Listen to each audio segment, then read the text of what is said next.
The confession tore through the stillness of that Arizona night like a rifle crack splitting dead wood.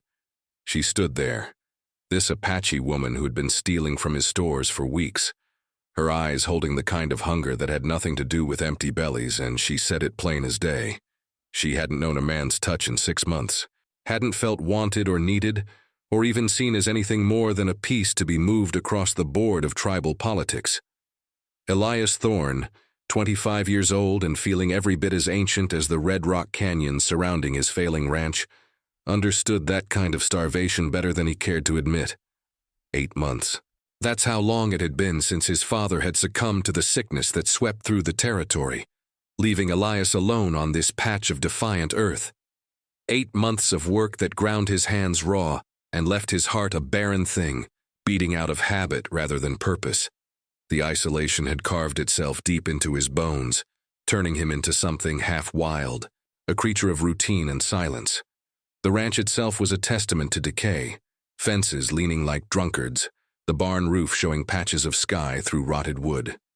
His father had let things slide in those final years, and Elias had inherited not just land, but the overwhelming weight of restoration that felt impossible for one man's hands.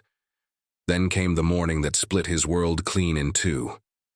Dawn hadn't fully broken when he heard it, a sound from his supply shed too deliberate to be wind, too careful to be animal. He'd grabbed his rifle, expecting a coyote or bandit. What he found instead stopped his finger on the trigger. She was tall, impossibly tall for a woman, moving through his stored goods with the fluid grace of something born to hunt.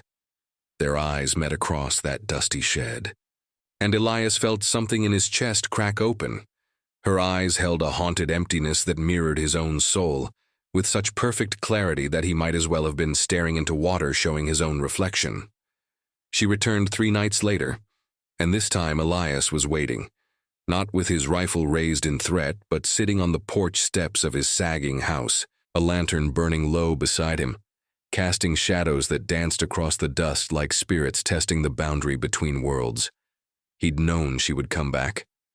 Something in the way she'd looked at him during that first encounter, a question forming behind those dark eyes, told him this wasn't finished. The night air carried the scent of creosote and cooling earth, that particular perfume of the desert after the sun released its stranglehold.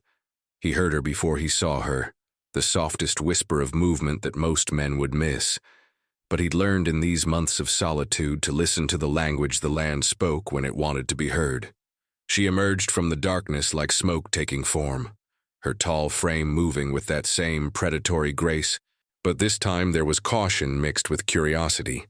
She stopped at the edge of the lantern's reach, just where light surrendered to shadow, and for a long moment they simply observed each other across that divide. Elias noticed details he'd missed in the shock of their first meeting. The way her buckskin dress was worn but meticulously maintained, every seam tight and purposeful. The silver ornaments in her hair that caught the lantern light and threw it back like captured stars. The bow slung across her back, unstrung but within easy reach, and the quiver at her hip that spoke of a woman who knew her way around weapons with the kind of familiarity that comes from necessity rather than sport. "I left food," he said quietly, gesturing to a cloth bundle on the porch beside him. "You don't need to take it in secret." She didn't move toward the offering. Instead, she spoke, her English heavily accented but clear, each word chosen with the precision of someone who'd learned the language as a tool of survival. "Why do you do this? You are alone here, you need what you have." It was a fair question, and one Elias had asked himself in the days since their encounter. He could give her the practical answer, that he had more than he needed for one man, that sharing a little wouldn't cost him survival. But that would be a lie wrapped in truth, and something about this woman demanded honesty. "Because I saw something in your eyes," he said finally, "something I recognize."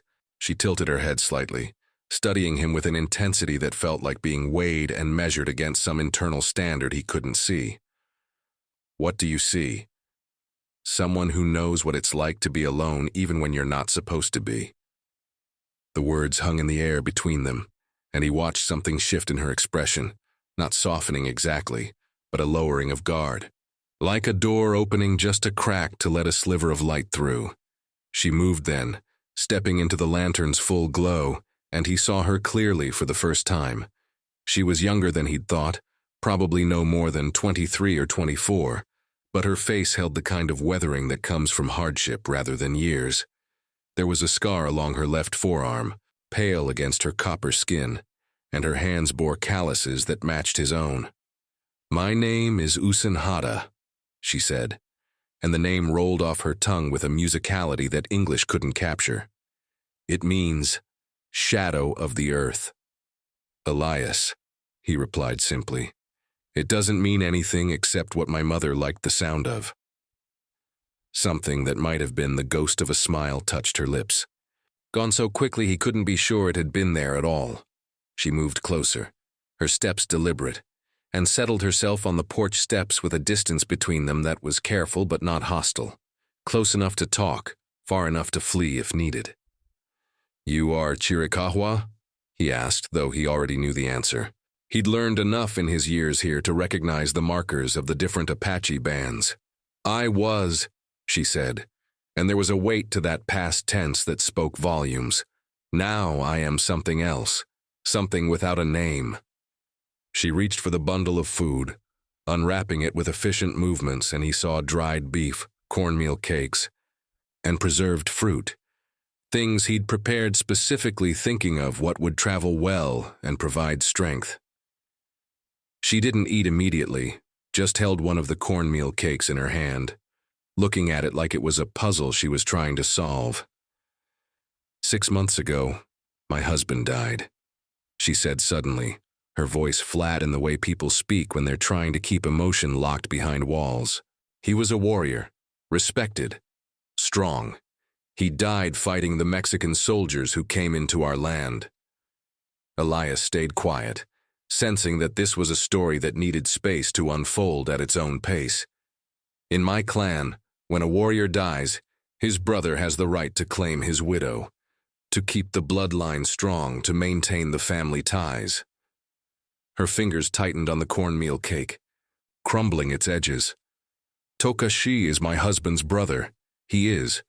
He believes in the old ways with the kind of certainty that allows no questions. And you don't want this," Elias said quietly. Her laugh was bitter, sharp as broken glass. "Want? What does want matter? I am told this is my duty, my honor.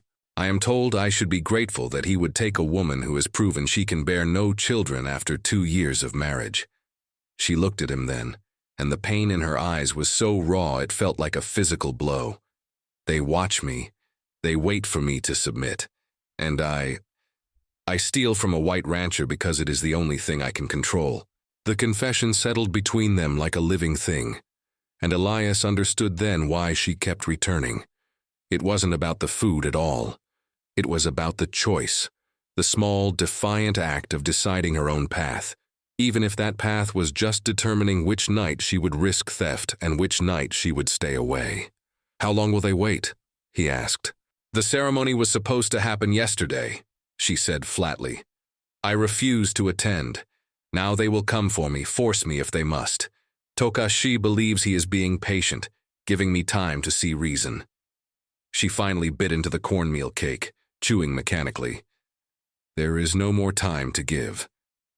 Elias felt something crystallize in his chest, a decision forming before he'd fully thought through the consequences. "You could stay here." The words were out before he could call them back, and they hung in the air like an offer and a threat and a prayer all mixed together. She stared at him, and for the first time since she'd emerged from the darkness, he saw genuine surprise on her face. "You would do this? Give shelter to a woman your own people would kill you for protecting? You do not even know me." "I know enough," he said. "I know what it looks like when someone's being forced into a life they didn't choose. And I know what it's like to be so alone that you'd risk death just to feel like you have some control over your own existence." She studied him for a long moment, and he could see her mind working through possibilities, weighing risks against rewards. "Your kindness will get you killed, Elias Thorne." "Maybe," he acknowledged, "but dying for something that matters seems better than living for nothing at all." The silence that followed was different from before, charged with possibility and danger in equal measure. Usanhata finished the cornmeal cake, then stood, gathering the rest of the food back into the cloth bundle. For a moment he thought she would leave without another word, disappearing back into the darkness like she'd never been there. Instead, she turned back, her hand resting lightly on the bough across her back. "They will come looking for me. When they find me here, they will not ask questions first. I understand." "No," she said, and there was something almost gentle in her voice. "You do not, but you will." Then she was gone, melting into the night with that same unnatural silence, leaving Elias alone on the porch with a lantern burning low and the terrible certainty that he'd just crossed a line that couldn't be uncrossed. Above him, the stars wheeled in their ancient patterns, indifferent to the small dramas of men and women who dared to defy the rules their worlds had written for them.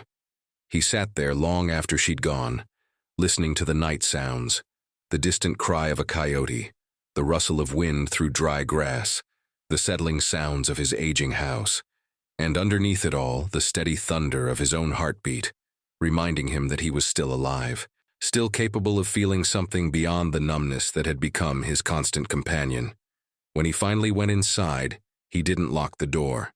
The sun hadn't yet cleared the eastern mountains when Elias heard the horses, 3 of them, moving with purpose rather than caution, their hoofbeats carrying clear across the morning stillness. He'd been mending fence, his hands already blistered despite the early hour, trying to restore order to at least one small corner of his father's legacy. The sound stopped him mid-swing, the hammer heavy in his grip. They came into view moments later, 3 Apache warriors mounted on ponies that moved with the efficient grace of animals that knew this land belonged to them. The riders sat tall, their bodies relaxed in the way of men who had nothing to fear and everything to judge. At their center rode a man who could only be Tokashi. He was massive, his shoulders broad as an oak beam, his face marked with the kind of scars that spoke of battles survived rather than avoided. His eyes, even from a distance, held the cold certainty of someone who'd never questioned his place in the world's order. He wore his hair long, decorated with eagle feathers that caught the morning light, and across his chest hung ornaments of silver and turquoise that marked him as a man of status. They stopped at the edge of Elias's property, and for a long moment, nobody moved. It was a test, he realized, seeing if the white rancher would panic, would reach for weapons, would show the fear they expected. Instead, Elias set down his hammer carefully, wiped his hands on his pants, and walked forward with steady steps, stopping a respectful distance away. Tokashi spoke, his voice deep and resonant, the Apache words flowing with a rhythm that needed no translation to convey authority. One of the other warriors, younger but no less stern, translated into rough English. "He asks if you have seen an Apache woman. Tall, skilled with bow. She has been missing from our camp." Elias kept his face neutral, his heart hammering against his ribs like it was trying to escape the cage of his body. "I've seen no one. I'm alone here." The translator relayed this, and Tokashi's eyes narrowed slightly. He spoke again, longer this time, and the translator's voice carried an edge of warning. "He says you lie with the clumsiness of a man not used to deception. He says his brother's widow has been stealing from your stores. He says he will take her back to her people, where she belongs, and what happens after is not your concern. If someone's been taking from my supplies," Elias said carefully, "they've needed it more than me. I don't keep track of every person who passes through." Tokashi leaned forward in his saddle, and when he spoke this time, there was something almost like curiosity in his tone. The translator said, "He asks why a white man would protect an Apache woman.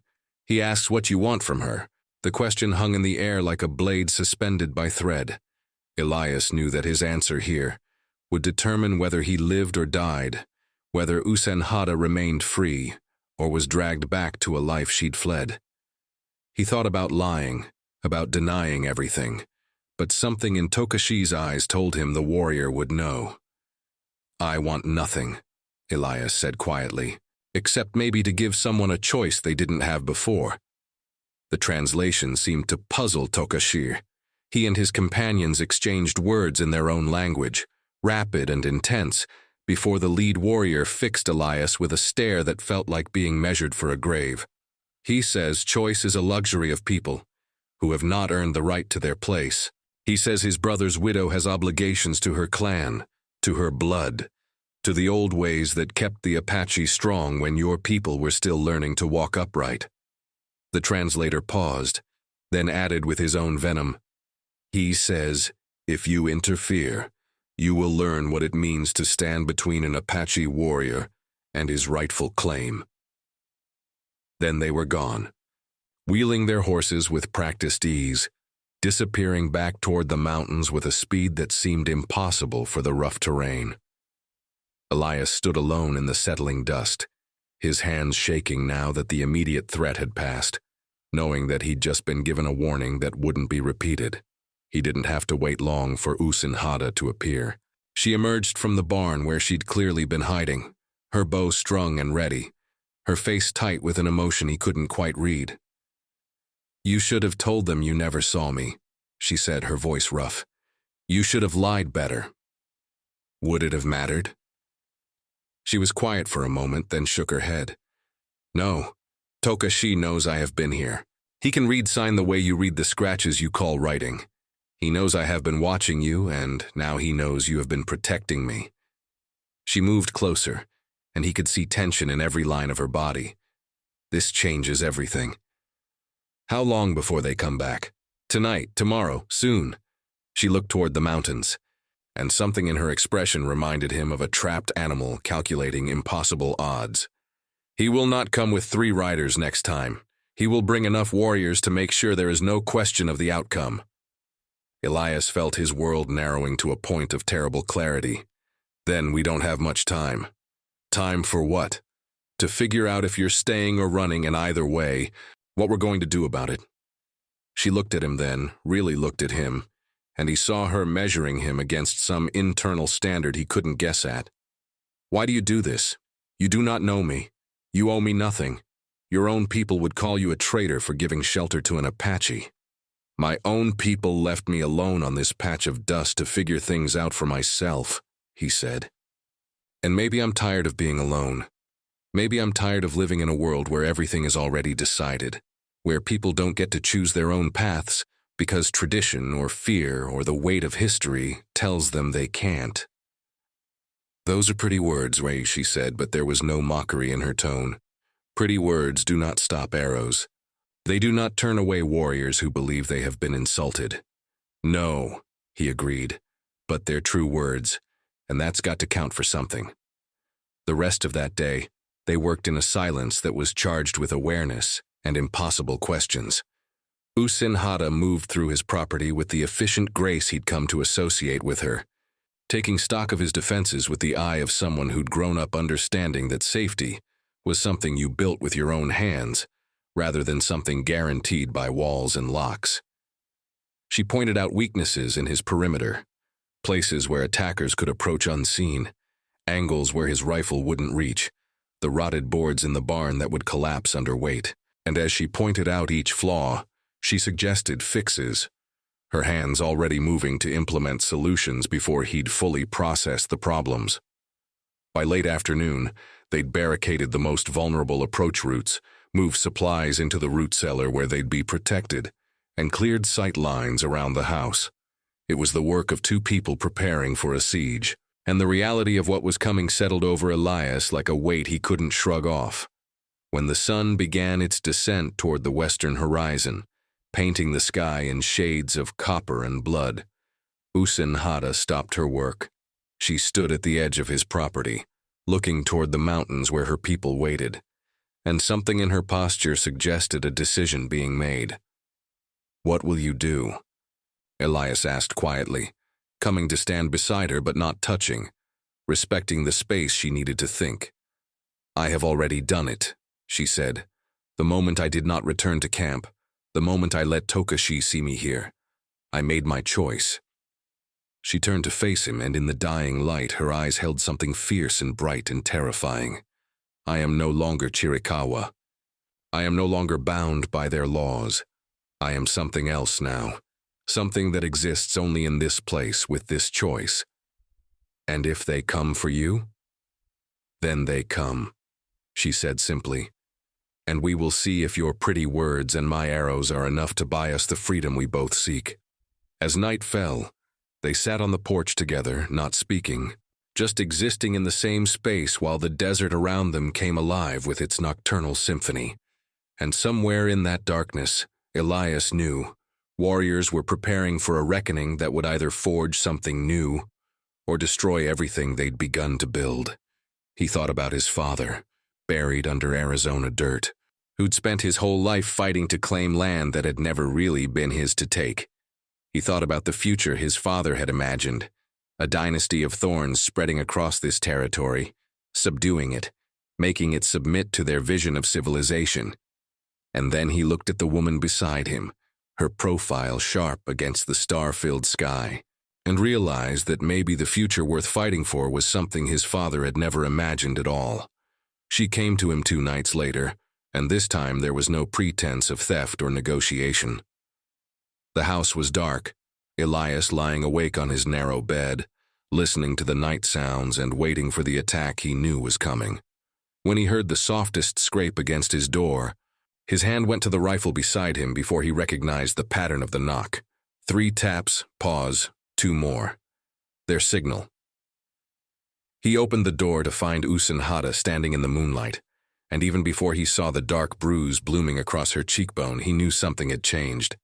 Her breathing was controlled but rapid, the kind of careful composure that comes from holding panic at bay through sheer will.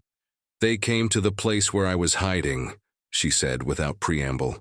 "Toka, she, and 4 others. He said the time for patience had ended. He said I would return with them, or I would be dragged back like a disobedient child." Her hand touched her face unconsciously, then dropped. "I refused." Elias pulled her inside, scanning the darkness beyond his door for signs of pursuit. "Are they following you?" "Yes, but I know paths they do not think a woman would take. I have perhaps an hour before they find your ranch." She moved past him, her movements quick and efficient, checking the windows, assessing the sight lines they'd worked on days before. "We do not have time for questions. They are coming, and when they arrive, they will not leave without me or without your blood on their hands." The certainty in her voice snapped Elias into motion. He grabbed ammunition, loaded his rifle, and pulled shut the heavy curtains his mother had sewn years ago. But even as he prepared for a fight, part of his mind was calculating the odds. One rancher with a rifle against 5 Apache warriors who'd been training for combat since they could walk. "The root cellar," he said suddenly. "If we can get you down there—" "And what?" she interrupted, her voice sharp. "I hide while they tear your house apart looking for me, while they kill you for the insult of protecting me." She shook her head. "No, if I am to be free, it must be decided tonight." Outside, the sound of horses approaching, not the thunder of a charge, but the careful, measured pace of men who knew their quarry was cornered. Elias moved to the window, peering through a gap in the curtains, and his stomach tightened at what he saw. 7 riders this time, not 5, their silhouettes black against the star-filled sky. 7, he said quietly.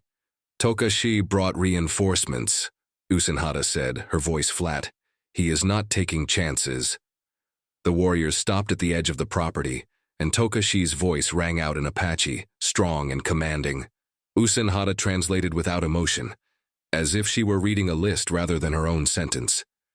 "He says I have brought shame to my husband's memory. He says I have betrayed my people by seeking shelter with a white man. He says this is my last chance to come willingly, to accept my place, to honor the obligations my marriage created. What happens if you refuse? He will come in and take me, and you will die trying to stop him." She looked at Elias, and in the dim light filtering through the curtains, her eyes held something complicated, gratitude and sorrow, and a fierce determination that made his breath catch. "This was always going to end this way. I knew it when I first came to your door." Tokashi called out again, his voice harder now, and even without translation, Elias could hear the finality in it. This was the last warning. "The cellar," Elias said again. But this time his tone was different. Not to hide, to survive what comes next. She understood immediately. They moved together, his hand finding hers in the darkness, and he pulled her toward the kitchen where the cellar door was concealed beneath a worn rug. The sounds outside were changing. Horses being secured, men dismounting, the preparation for a breach. The cellar stairs were steep and narrow, and the space below was barely large enough for two people to stand upright.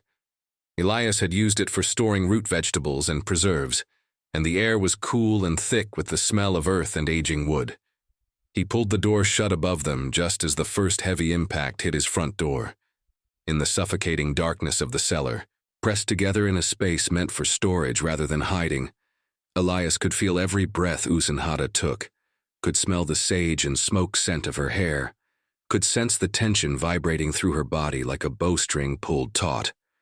Above them, the sounds of destruction, furniture being overturned, belongings being scattered, voices raised in anger and frustration. The warriors were thorough, tearing through every room, and Elias knew it was only a matter of time before they thought to check the floor for hidden spaces. Usanhata's hand found his in the darkness, her fingers wrapping around his with a strength that spoke of desperation and determination in equal measure. Her breath was warm against his neck, her body pressed against his by necessity of the confined space, and in that moment of shared terror, something shifted between them.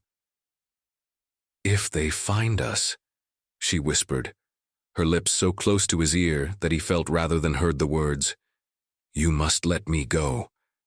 Tell them I forced you, threatened you. Tell them whatever lie will keep you alive." "No, Elias, no," he repeated, his own voice barely more than a breath. "We do this together or not at all." The silence that followed was broken only by the sounds above, still searching, still destroying, growing more frustrated with each passing moment. And then, miraculously, the sounds began to recede. Voices calling to each other in Apache, the cadence suggesting confusion and anger, the heavy tread of boots moving toward the door. They waited, barely breathing as the warriors gathered outside. Through the thin walls and floor, they could hear Tokashi's voice raised in what sounded like a command, and then the thunder of horses departing, growing fainter until the night swallowed the sound completely. Still, they didn't move. Couldn't move.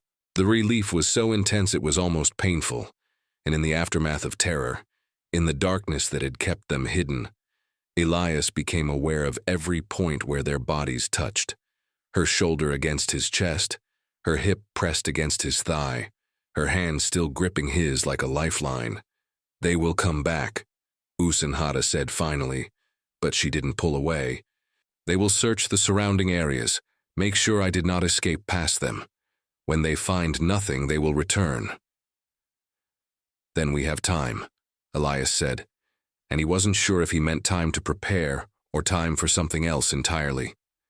She shifted in the darkness, and he felt her turn toward him, her face so close now that he could feel the warmth of her breath against his lips. "6 months," she said quietly, and he heard the echo of that first confession in her voice. 6 months of being told I am property to be claimed, that my body and my future belong to a man I did not choose. 6 months of forgetting what it feels like to be seen as a person rather than an obligation. "I see you," Elias said, and the words felt inadequate for what he wanted to express, that he saw her strength and her vulnerability, her fierce independence and her desperate need for connection, the way she'd chosen exile over submission, and how that choice had led her to his door. Her lips found his in the darkness, and the kiss was not gentle or tentative but hungry and almost desperate, born from months of denial and the terror of near discovery, and the sudden overwhelming certainty that if they were to die for this choice, they would at least know what it meant to choose each other completely. When they finally emerged from the cellar, the house was a wreck. Furniture overturned, cabinets emptied, his father's few possessions scattered like debris after a storm. But they were alive, and in the gray light of pre-dawn, Usanhata moved through the destruction with a strange calm, setting things right with the same efficiency she'd shown in everything else. Elias watched her, this woman who had chosen him over everything she'd known, and felt the weight of that choice settling onto his shoulders. They had time, but time had a way of running out in this unforgiving land.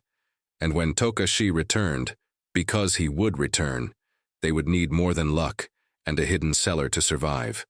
They would need each other, and the fierce determination to build something new from the ashes of what they'd both left behind. The dawn after the search brought an uneasy peace that felt more like the held breath before a scream than any true respite. Usanhata stayed, and in staying, transformed from a ghost haunting the edges of his property into something real and present and impossible to ignore.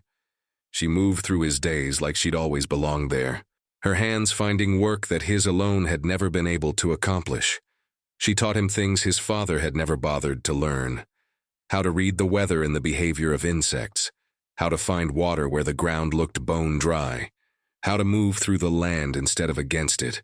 Her knowledge was practical, born from generations of people who'd learned to survive in a place that killed those who didn't listen to its lessons. They worked side by side as the sun climbed and fell, repairing what the warriors had destroyed, fortifying what remained. His fence line, which had been a losing battle for months, straightened under her skilled hands.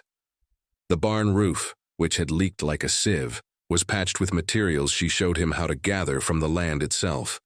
The garden plot his mother had once tended, now choked with weeds and neglect, came back to life under her patient cultivation. But it was more than labor that bound them. In the evenings, when the work was done and the heat released its grip on the land, they sat together and talked in a mixture of English and the Apache words she taught him. She told him about her childhood, about learning to shoot a bow before she could read the white man's writing, about the husband who'd been kind but distant, more interested in his status as a warrior than in knowing the woman he'd married. "He was not cruel," she said one night, her voice soft as she stared into the small fire they'd built in the yard. "But he did not see me, not the way you do." She turned to look at Elias, and in the firelight her face was all plains and shadows. "You look at me like I am a person who matters, not just a role to be filled." "You do matter," he said simply, and meant it with an intensity that surprised him. The days blurred together, each one deepening the connection between them, each shared task and quiet conversation, weaving them tighter into something that felt like partnership, like family, like home. At night, they shared his narrow bed, their bodies fitting together with an ease that suggested this had always been meant to happen, that all the separate paths of their lives had been leading to this moment, this place, this choice. But peace, Elias had learned, was a fragile thing in this territory, and it shattered on the fourth evening after the search. He saw them first, the glow on the eastern horizon that was too steady and too bright to be stars, too early to be sunrise. Torches, dozens of them, moving with the purposeful advance of an army that knew exactly where it was going and what it intended to do when it arrived. "Usanhata," he called, his voice tight with the fear that had been his constant companion since the night in the cellar. She emerged from the barn, took one look at the horizon, and her face went still in that way he'd learned meant she was calculating odds and finding them wanting. "Tokashi has brought the war party," she said flatly. "He has convinced the clan leaders that I am not just a woman refusing marriage, but a traitor who has chosen the enemy over her own blood. How many? More than we can fight." She moved to his side, her hand finding his, and he felt the tremor in her fingers that she was working to control. "He will not negotiate this time. He will not offer choices. He comes to take me back by force, and to punish you for the insult of protecting me." The torches grew closer, resolving into individual flames carried by mounted warriors, and Elias counted at least 20 riders, maybe more, their silhouettes dark against the sky. It was an overwhelming force, far more than needed to reclaim one woman, and he understood what that meant. This wasn't just about Usanhata anymore. This was about making an example, about showing what happened when someone defied the old ways. "We could run," he said, even though he knew it was pointless. "Take the horses, head west toward the settlements. They would hunt us down before we made it 5 miles. She squeezed his hand, then released it, moving toward the house with quick steps. We make our stand here, together. But Elias caught her arm, spinning her back to face him. There has to be another way. I won't watch you die because you chose to stay with me, and I will not watch you die because you were fool enough to offer me shelter. Her eyes were fierce, bright with unshed tears that she refused to let fall. This was always how it would end, Elias. We both knew it. The only question was whether we would face it as we lived, free and together, or separated and broken. The warriors were close enough now that he could hear the thunder of hooves, could see the grim determination on faces painted for war. They spread out in a semicircle around the property, cutting off any escape, their torches casting dancing shadows that made the night writhe like something alive. Tokashi rode at their center, his massive frame unmistakable even at a distance, and when he spoke, his voice carried across the night with the authority of someone who'd never been disobeyed, and didn't expect to be now. Usanhata translated, her voice steady despite the trembling he could feel running through her body. He says my time of defiance is over. He says I have shamed my husband's memory, betrayed my people, and violated every law that keeps our clan strong. He says if I come now willingly, he will be merciful. The marriage will proceed, and I will be forgiven after appropriate punishment. And if you refuse, then he will come and take me, and your death will be slow enough to serve as a warning to any other white man who thinks to interfere with Apache law. Elias felt something crystallize in his chest, a decision forming with the clarity of sunrise breaking over mountains. He'd spent 8 months living in fear of failure, fear of solitude, fear of a future that stretched empty and meaningless before him. But standing here, with the woman he'd chosen and who'd chosen him in return, facing an impossible battle against overwhelming odds, he found he wasn't afraid anymore. Tell him no, Elias said quietly. Usanhata stared at him. You do not understand what you are. Tell him no, he repeated, his voice stronger now. Tell him you've made your choice, and nothing he can do will change it. Tell him I stand with you, and if he wants to take you back, he'll have to go through me first.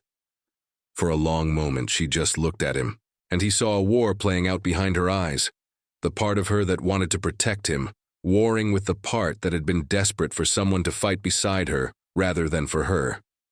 Finally, she nodded, turning to face the line of warriors, and when she spoke in Apache, her voice rang out clear and defiant.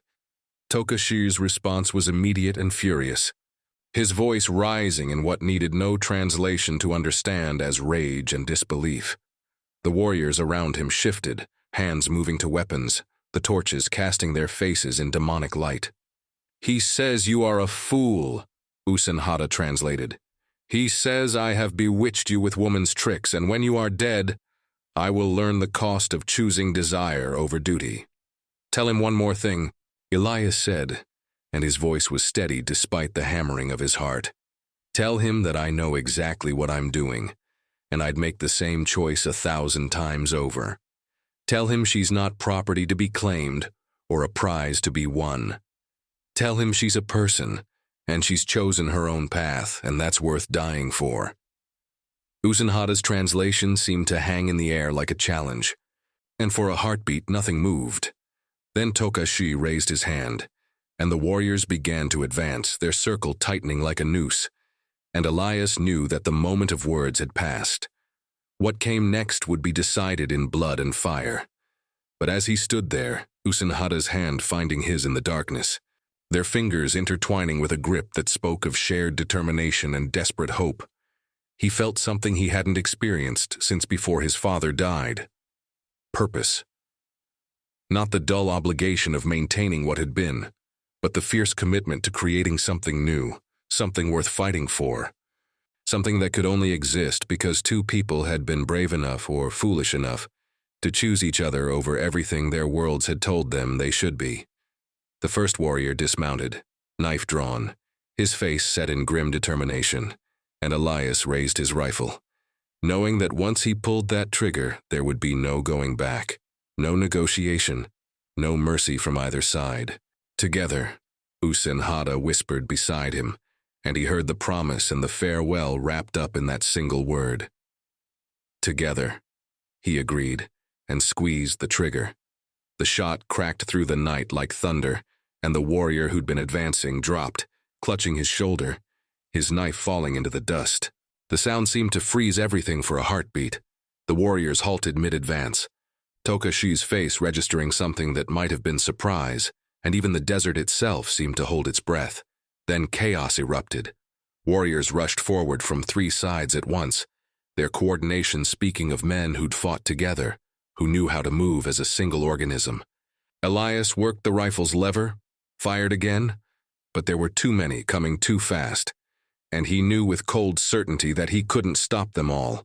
Usinhata was moving beside him, her bow singing as arrows flew with deadly precision, and he saw 2 more warriors fall. Her aim as true in darkness as it would have been in daylight, but for every one that fell, 2 more advanced, and the gap between the attackers and the house was closing with terrifying speed. "Inside!" Elias shouted, grabbing her arm and pulling her toward the door. They stumbled through together, and he slammed it shut, throwing the heavy beam across it just as bodies crashed against the wood from outside. The house shuddered under the impact, dust falling from the rafters, and Elias knew the door wouldn't hold long. He moved to the window, firing through the gap in the curtains, while Usinhata took position at another window, her arrows finding targets with mechanical efficiency. But they were surrounded, and every minute that passed brought the warriors closer to breaking through. The door was splintering under repeated impacts, the windows rattling in their frames, and smoke began seeping under the door. They were setting fire to the porch, trying to burn them out. "The cellar," Elias said, but even as he spoke, he knew it wouldn't be enough this time. They'd been found once in that hiding place, it wouldn't save them again. Usinhata's eyes met his across the small space, and in that look, he saw acceptance mixed with a defiance that took his breath away. She wasn't surrendering. She was calculating, planning, looking for any advantage that might turn impossible odds into merely terrible ones. Then everything changed. A new voice cut through the chaos outside, shouting in Apache with an authority that even exceeded Tokashi's. The impacts against the door ceased, the smoke stopped billowing, and in the sudden, eerie silence, Elias heard what sounded like an argument taking place in rapid, heated Apache. Usinhata moved to the window, peering out carefully, and her entire body went rigid. "It is Cochise," she breathed, and there was something like awe in her voice. "The chief himself has come." Through the shattered window, Elias could see a new figure on horseback, older than the warriors, his face weathered by years and wisdom, his bearing speaking of a man who commanded not through force but through respect earned over decades of leadership. This was Cochise, the legendary leader whose name alone could stop wars or start them. The chief spoke, his voice measured and thoughtful, and Tokashi responded with evident frustration. Back and forth they went, and though Elias couldn't understand the words, he could read the body language, Tokashi arguing for immediate action, Cochise counseling something different. Finally, Cochise raised his hand for silence, and when he spoke again, his words were clearly directed at the house, at the 2 people inside who'd chosen each other over every law their worlds had written. "He wishes to speak," Usinhata translated, her voice tight. "He says he will hear our words before blood decides what law cannot." It was more than Elias had hoped for, and less than he needed. But it was a chance, and in that moment, any chance seemed like a miracle. "Tell him we'll talk," he said. "Tell him we'll hear what he has to say."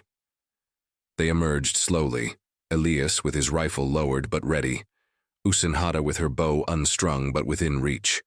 The warriors had pulled back, forming a circle around Cochise, their faces hostile but controlled.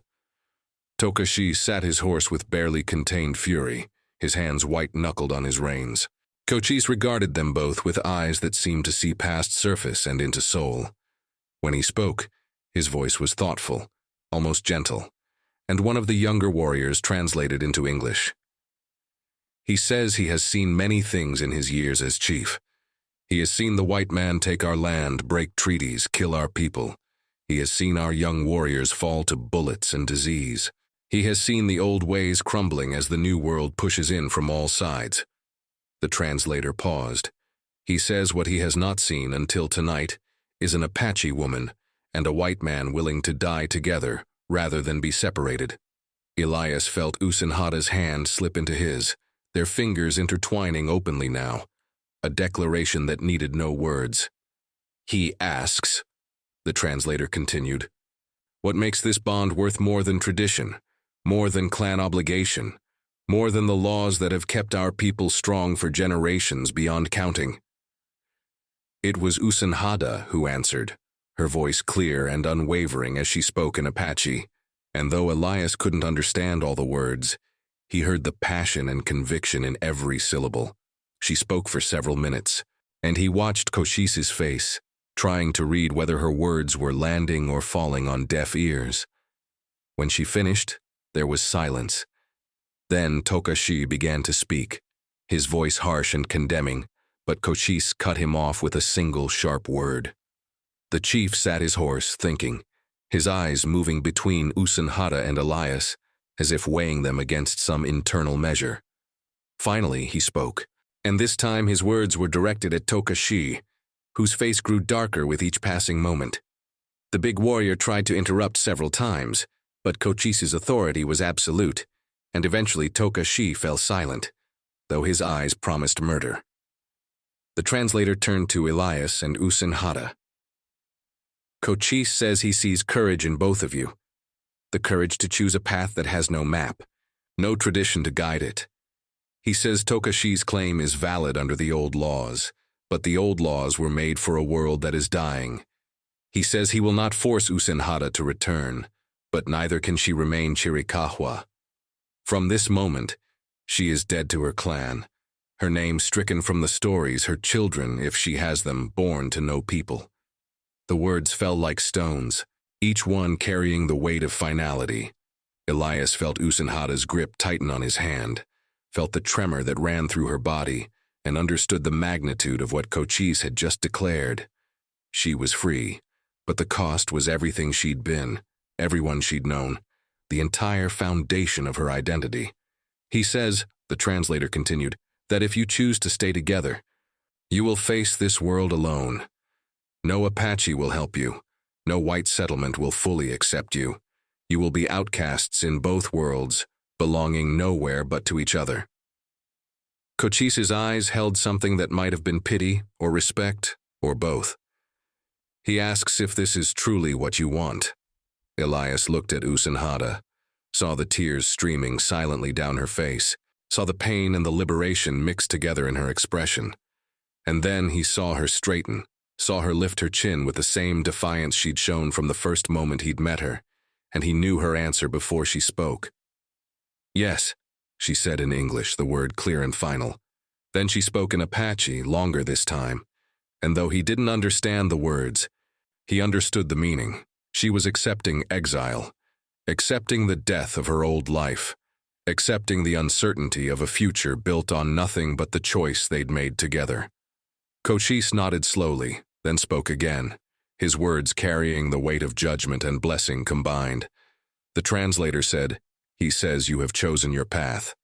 He says the warriors will leave, and you will not be harmed this night. But he says you should understand that by morning, when word of this decision spreads, you will have enemies in both worlds. You will be hunted by those who see your union as betrayal or abomination. You will be alone in ways that most people never have to face. We understand, Elias said, and his voice was steady despite the fear crawling up his spine. Cochise looked at them for a long moment, then said something that made several of the warriors gasp. The translator's voice held surprise as he said, he says that true courage is not found in the strength of your arm or the sharpness of your blade, but in the willingness to lose everything for something that matters more. He says you have shown that courage tonight, both of you, and whatever else happens, that cannot be taken from you. Then the chief wheeled his horse, speaking sharply to the assembled warriors.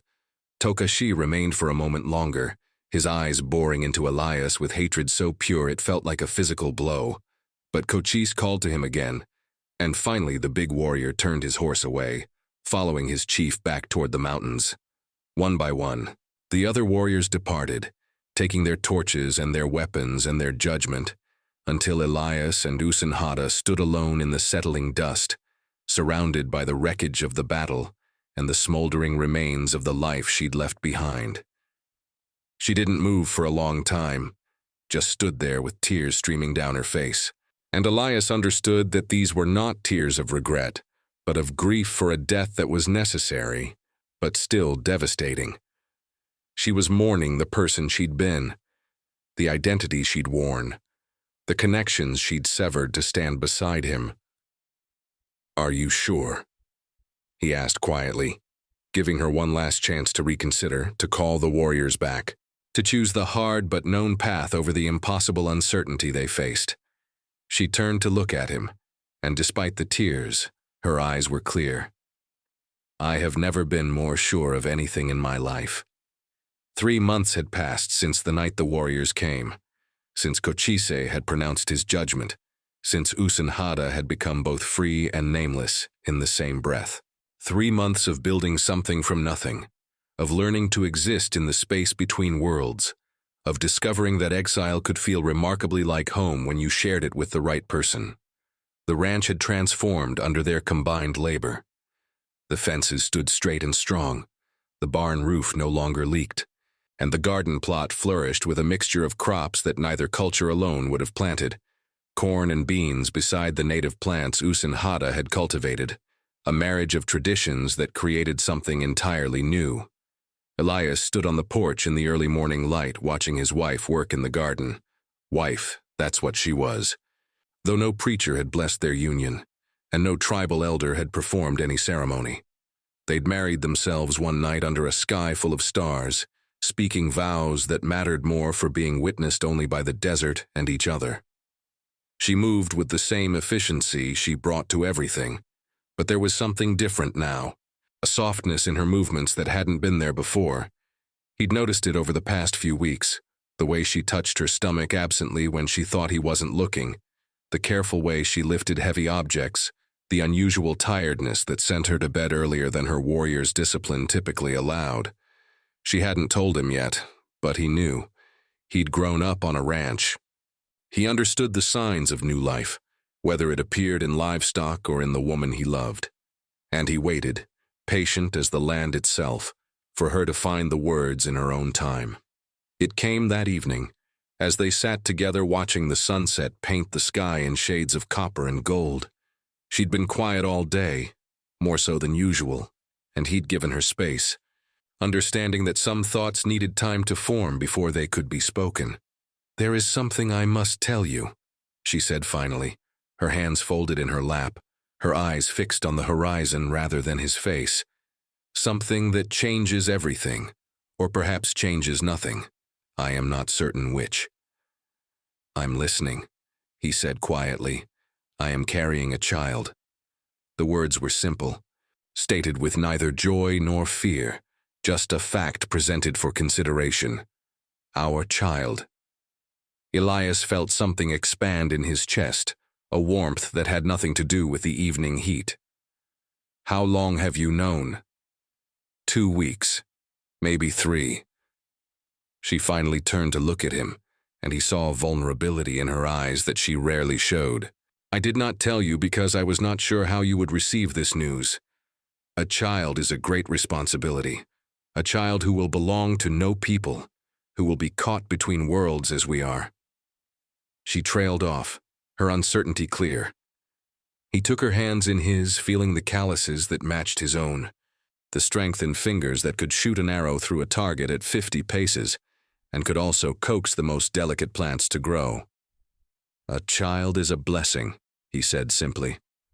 "Our blessing, and you're wrong about one thing. This child will belong to a people, to us, to the family we're creating." Relief flooded her face, followed by something that might have been the beginning of joy. Cautious and fragile as a new shoot pushing through hard ground. "You are not afraid?" "I'm terrified," he admitted. "I don't know how to be a father. I don't know how to raise a child in a world that will see them as neither one thing nor another. I don't know how to protect them from the hatred that will come from both sides." He squeezed her hands gently. "But I'm less afraid of all that than I am of living without you. Without this. Without whatever family we can build together." She leaned against him, and they sat in silence as the sun completed its descent, leaving them in the gentle embrace of twilight.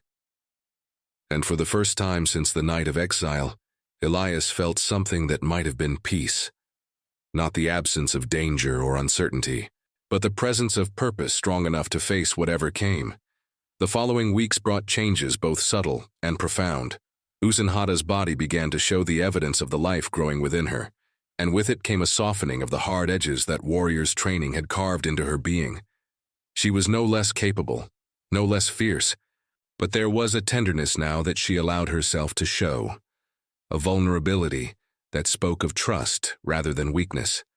They prepared for the child's arrival with the same practical efficiency they brought to everything else. Elias built a cradle from wood he'd been saving, carving patterns into the sides that mixed the simple geometric shapes his mother had favored with the flowing lines of Apache design. Usinhata gathered herbs and plants, teaching him which ones would help with the pain of birth, which ones would strengthen a new mother, which ones would protect an infant from the common ailments that claimed so many young lives. And they talked. Long conversations about how they would raise this child, what they would teach them, what stories they would tell about the worlds they'd both left behind. It was decided that the child would learn both languages, both sets of skills, both ways of seeing the world. They would be neither Apache nor Anglo, but something new entirely, and perhaps that newness would be a strength rather than a weakness. 5 months after Cochise's judgment, the first travelers came to the ranch. They were Anglo settlers, a family heading west in a covered wagon, and they stopped to trade for water and ask about the road ahead. The husband's eyes had widened when he saw Usinhata, obviously pregnant, working beside Elias, and the judgment on his face was clear as daylight. "You're living with an Apache," the man had said, his tone making it sound like an accusation rather than an observation. "I'm living with my wife," Elias had replied calmly. "And if you want water from my well, you'll speak of her with respect or move along." The man had bristled, his wife placing a warning hand on his arm, and for a moment, Elias had thought violence might erupt again. But finally the settler had backed down, taking the water they needed and leaving quickly, his disapproval radiating like heat from sun-baked stone. "It will always be like this," Usinhata had said after they'd gone, her hand resting on her swollen belly. "Always the looks, always the judgment. Are you certain this is what you want for your child?" "I'm certain that I want my child to grow up seeing their parents stand for what they believe in, even when it's hard." He'd put his arm around her, feeling the solid presence of her against his side. "I'm certain that love and courage are better inheritances than acceptance and comfort." More travelers came as the months passed, some hostile, some merely curious, a few surprisingly accepting. Word spread of the Anglo rancher and his Apache wife, and they became something of a landmark, a strange anomaly that proved you could survive in the space between worlds if you were stubborn enough or foolish enough or brave enough to try. When the child finally came, on a night when the moon was full and the desert seemed to hold its breath, it was Usinhata who did the hard work while Elias stood by feeling helpless and awed in equal measure. She'd insisted on no doctor, no midwife from the settlement, trusting instead in the knowledge her mother and grandmother had passed down, in the herbs she'd gathered, in the strength of her own body. The birth was hard, as all births are, and there were moments when Elias feared he would lose her, feared that the price of their choice would be paid in blood and grief. But she was a warrior in this, as in everything, and when the dawn finally broke, a new cry joined the symphony of desert sounds, raw and angry and beautiful. A son. They had a son. Elias held the child for the first time. This tiny being who was blood of his blood and hers, who carried in his small body the merger of two worlds that had been at war for as long as anyone could remember. The baby's skin was somewhere between his pale coloring and her copper, his hair dark as midnight, his eyes when they opened, holding a question that would take a lifetime to answer. "What will we call him?" Usinhata asked, exhausted but radiant in the way of new mothers everywhere. They'd discussed names for months, debating whether to choose an Apache name or an Anglo one, whether to honor the past or look toward the future. In the end, the answer came to Elias as he looked at his son's face. "Nathan," he said. "It means gift in the language of the Bible my mother read. And in Apache?" He looked to his wife. She thought for a moment, then smiled. A real smile, full and genuine, the kind she'd only recently begun to allow herself. "Naiche.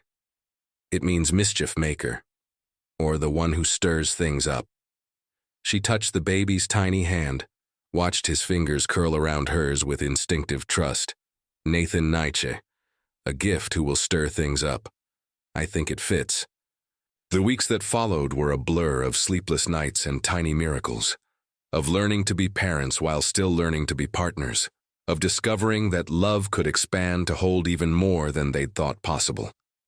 The ranch work continued, harder now with a child to care for, but they managed through a combination of stubborn determination and the same cooperation that had seen them through everything else. 7 months after Nathan's birth, they received an unexpected visitor. Elias was working on repairing a section of fence when he saw the lone rider approaching, and his hand went automatically to the rifle he now kept always within reach. But as the rider drew closer, he recognized something in the bearing, in the way the horse was handled, that suggested this wasn't a threat. The rider was an Apache woman, elderly, her face a map of wrinkles that spoke of a long life lived fully. She stopped at the edge of the property, her eyes scanning until they found Usinhata, who'd emerged from the house with Nathan on her hip. For a long moment, the two women simply looked at each other across the distance. Then the elder spoke, her voice carrying clearly in the still air, and though Elias couldn't understand the words, he heard the emotion behind them: recognition, sorrow, and something that might have been approval. Usinhata responded, her voice tight, and a conversation unfolded in rapid Apache, too fast for Elias to catch even the few words he'd learned. Finally, the elder woman pulled something from her saddlebag, a small bundle wrapped in soft leather. She rode forward slowly, stopping just close enough to hand the bundle to Usinhata, then spoke again, shorter this time, her words carrying the weight of finality. Then she turned her horse and rode away, disappearing back toward the mountains without looking back. Usinhata stood frozen, clutching the bundle, tears streaming down her face. Elias moved to her side, and together they unwrapped the leather to reveal what lay inside: a small bow sized for a child, intricately carved and decorated with symbols that spoke of protection and blessing. And beneath it, a necklace of turquoise and silver, the kind that marked family, that spoke of belonging. "Who was that?" Elias asked gently. "My mother." Usinhata's voice was barely above a whisper. "She is not supposed to acknowledge me. By the law of exile, I am dead to the clan. But she came anyway. She brought gifts for her grandson that she will never officially meet." Fresh tears fell. "She said that even though I am dead to the clan, I will always be alive in her heart. She said that Nathan carries the blood of warriors and the courage of those who dare to create new paths. She said she is proud of me." They stood together, the three of them, Elias, Usinhata, and Nathan, looking at the gifts that represented both loss and love, both exile and connection. And Elias understood that this was what it meant to live between worlds. You gave up some things, yes, but you also created space for something new, something that could hold contradictions and complexities that the old ways couldn't contain. 2 years passed, marked by the steady rhythm of seasons and the small triumphs of making a life work against impossible odds. Nathan grew strong and bright, learning to walk and talk in both languages, learning to see the world through eyes that belonged fully to neither culture, but could appreciate both. More travelers came, and some stayed longer, trading stories and goods, forming the beginning of connections that suggested maybe, just maybe, They weren't as alone as they'd thought. Elias stood on his porch one evening, watching Nathan play in the yard under his mother's watchful eye, and realized that the ranch his father had built as an act of conquest had become something entirely different. A place where the hard lines between worlds blurred into something softer, where love had proven stronger than tradition, where two people's courage had created space for a new kind of family to grow. He thought about that first night when he'd found Usinhata in his supply shed, about the journey that had brought them from that moment of fear and hunger to this one of peace and plenty. He thought about all the things they'd lost, her place in her clan, his acceptance in Anglo society, the easy certainty of belonging to something larger than themselves. And he thought about all they'd gained, each other, their son, a home built on choice rather than obligation, a love that had survived tests that would have broken lesser bonds. Usinhata looked up from where she was teaching Nathan the names of plants in Apache, caught his eye, and smiled. It was the smile of someone who'd traveled a long road and found it worth every hard step, who'd paid a high price and considered it a bargain, who'd discovered that sometimes the most precious things in life are found not by following the paths laid out before you, but by having the courage to forge your own way through unmapped territory. That night, after Nathan was asleep in his carved cradle, they sat together on the porch as they had countless times before, watching the stars wheel overhead in their eternal dance. The desert stretched around them, vast and indifferent, but within the small circle of their home, they'd created something warm and alive and defiantly hopeful. "Do you ever regret it?" Elias asked quietly. "Everything you gave up to be here?" Usinhata was silent for a long moment, and he could see her considering the question seriously, not dismissing it with easy reassurance, but really thinking about all that had been lost, all that had been gained, all the ways her life had diverged from anything she'd imagined in her youth. "I regret the pain it caused my mother," she said finally. "I regret that Nathan will grow up never knowing his Apache family, never fully understanding that part of his heritage. I regret that we will always be looked at with suspicion, always be judged by those who cannot see past the color of our skin to the content of our hearts." She turned to look at him, and in the starlight, her face was beautiful in a way that had nothing to do with conventional standards and everything to do with the strength and love that shone through. "But I do not regret choosing you. I do not regret choosing freedom over duty, love over obligation, hope over certainty. I do not regret building this life, this home, this family." She took his hand, pressed it against her heart. "This is where I belong. With you, with Nathan, in this impossible space we've created together." Elias pulled her close, feeling the solid warmth of her against his side, and knew that whatever challenges the future held, and there would be challenges, there would always be challenges, they would face them the same way they'd faced everything else, together, with courage born not from the absence of fear, but from the presence of something worth being afraid for. The desert wind whispered through the canyon, carrying with it the scent of sage and possibility, and somewhere in the darkness, a coyote called to the moon. Tomorrow would bring new struggles, new judgments, new tests of their resolve.